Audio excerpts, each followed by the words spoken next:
this rivalry and lived it. I've heard a lot of people ask this question. Should this game be played tomorrow? Absolutely.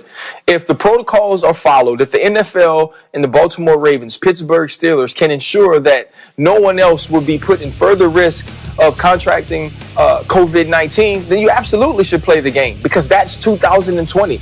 That's the decision that the NFL made when it decided to sign this CBA that said that these games could be played if X, Y, and Z were followed. The same way the Denver Broncos had to play the game without quarterbacks because protocol needed to be followed. It was, and that's how the game would ensue. And so if the Baltimore Ravens can field the team, if the Baltimore Ravens have enough people, if it won't in any way infect or if it won't in any way put the Pittsburgh Steelers or the Baltimore Ravens in harm's way, this game needs to take place. People need to get paid, and that's what we'll see happen. Let me, by the way, read to you a tweet from our colleague Adam Schefter just moments ago. He tweeted this: the NFL canceled the Ravens practice scheduled this morning per league source. The Ravens last practiced the Saturday before the Titans game. They are currently scheduled to play in Pittsburgh on Tuesday night, and their travel plans are in flux with snow forecasted for Pittsburgh on Tuesday morning. So candidly, things couldn't get any more complicated than they are as of now. The game is still scheduled to be played. We'll leave it there. Yesterday, we spent a lot of time on it. And Dan Orlovsky, you guys were yelling at each other a little bit earlier about that Tampa offense. Why don't you show us what you want us to know? Yeah, Greeny, so you've heard the saying, it takes a village when it comes to being a parent to raise a kid. When it comes to handling the blitz, I look at it the same way. It takes a village as an offense. It's not just the quarterback. It takes the offensive line, the receivers, and the backs to see it the same way. Okay, first of all, first quarter, 3rd and 3. This is an advantageous situation. You feel great as an offense. Now, a couple things to point out to start. This is Antonio Brown. Okay, so the handling of the pressure, the teaching needs to be at an extremely high level so he sees it the same way. Starting with empty protection, only 5 offensive linemen. Their number one rule, take care of the first 4, the individual 4 defensive linemen. The second rule is this: always protect the inside. You always want to protect the most dangerous, the internal, and force the outside guys, the furthest from the quarterback, to have to run to the quarterback so the ball can get out of his hands. So what happens is these linebackers walk up. Once that linebacker walks up, the protection is off, right? You've got to take care of the inside. They're going to squeeze. That's going to leave this defensive end unblocked. That is absolutely correct. Now what happens is this. This is why it takes everybody. Antonio Brown, I want to come to this side. Antonio Brown is running a rail route. Okay, his rail route looks like this naturally to begin with. But it's man coverage, and the guy covering him, the drop-down safety, Tyrann Mathieu, is too close. The adjustment needs to be this, Antonio Brown. You need to get wider, because if you're wider, that ball's going to get thrown right there. You're the hot answer. You're the guy we got to get that ball to, and you keep distance from that drop-down safety. That doesn't happen. And that's a wasted play on 3rd and 3. Now let's go to another look, okay? I'm going to go to the other side again. Another look. This is the interception. You got 5-man protection again, 4 defensive guys. Tom Brady's going to send these 3 front side. That means these backside 2, offensive guard and tackle. You've got the most 2 dangerous of the 3. Now that linebacker blitzes, that's fine. He's unblocked. Tom Brady knows it.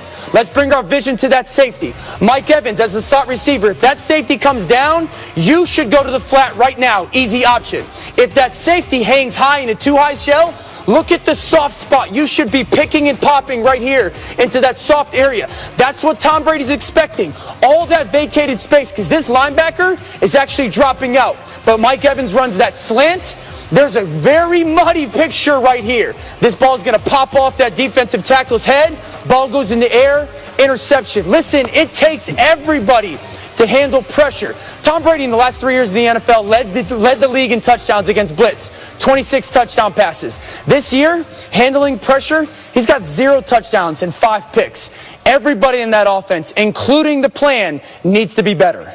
That's so well done. And actually, on the telecast of the game yesterday, you saw him going over to Evans, and they were having a conversation about that right after that play. But Rex, we've talked a lot about the Tampa offense and their struggles, but you had a problem with the way they played or coached defense. Yeah, absolutely. I mean, they let Tyreek Hill beat them. And there's not a guy in the NFL that can run with Tyreek Hill. Nobody can cover him. And for you to sit back and just play man coverage down after down after down is absolutely absurd. I get it, Todd Bowles, that's what you do. And against lesser opponents, it's effective. But this is not a lesser opponent. You've got to do something different. And what I would have done and what everybody should do is roll their coverage to Tyreek Hill.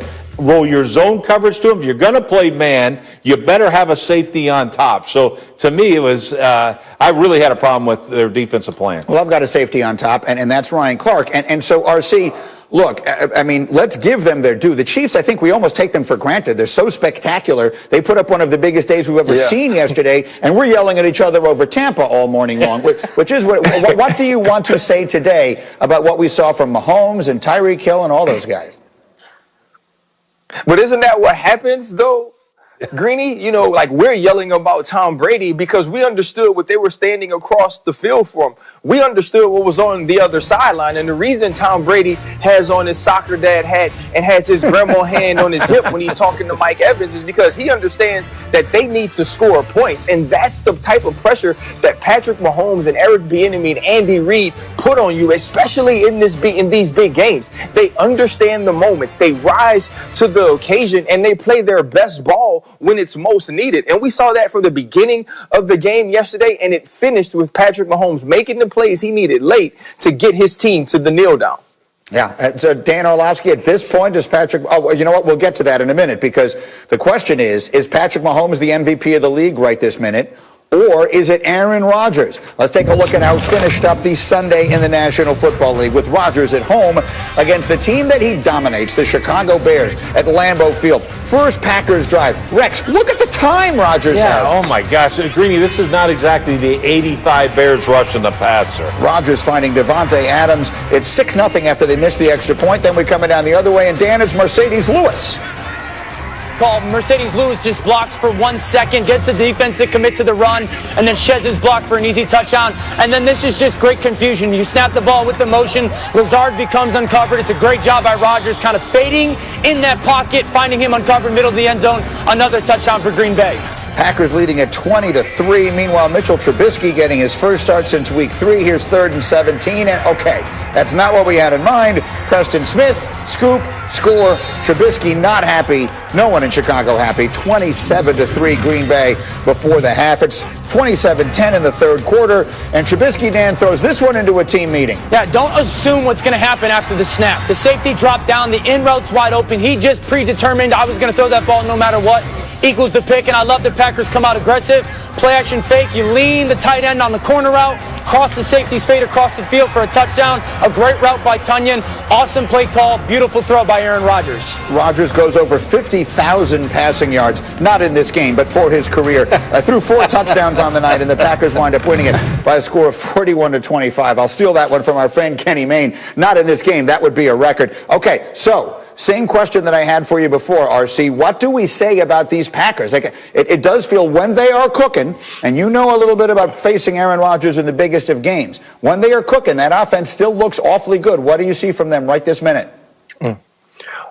Absolutely. Listen, when they're cooking and when Aaron Rodgers has a clean pocket like he had last night, not hit on any of his dropbacks, he's going to go crazy on you. And that's what we saw. We saw him pinpoint accurate down the field. There were actually some drops by Devontae Adams that could have made this even worse than it seemed on the scoreboard. But I'm not going to rush and say that the Green Bay Packers are that team because we know the formula. We saw what the Colts could do with the run game and a little bit of pressure. We saw what the Minnesota Vikings were able to do with the run game and a little bit of pressure in the second half. And obviously we know what Tampa Bay did to this team. Let's not forget, this team was 13-3 last year. And yes, it looks different. Aaron Rodgers is better. Matt LaFleur is doing better as the play caller. There seems to be more chemistry there, but everything has to hit right for this team to be at their best. And so we'll watch this team continue to go farther because we can't look at a game against the Chicago Bears, which are Bears that are rolling around in skunk stink, to think that the Green Bay Packers have arrived.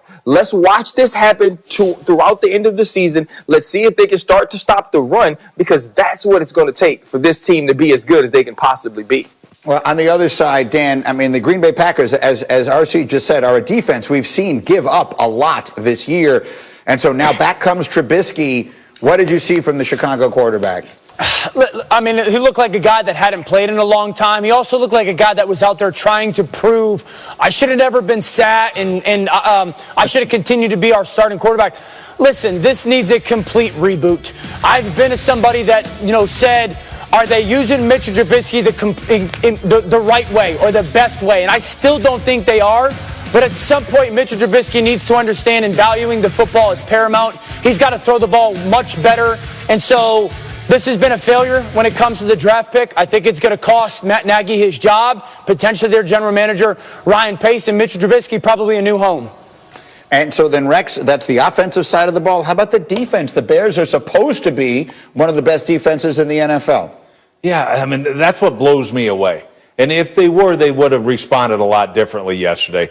But you just gave up almost 200 yards rushing to the Green Bay Packers. Greeny, you talked about Aaron Rodgers threw 4 touchdown passes.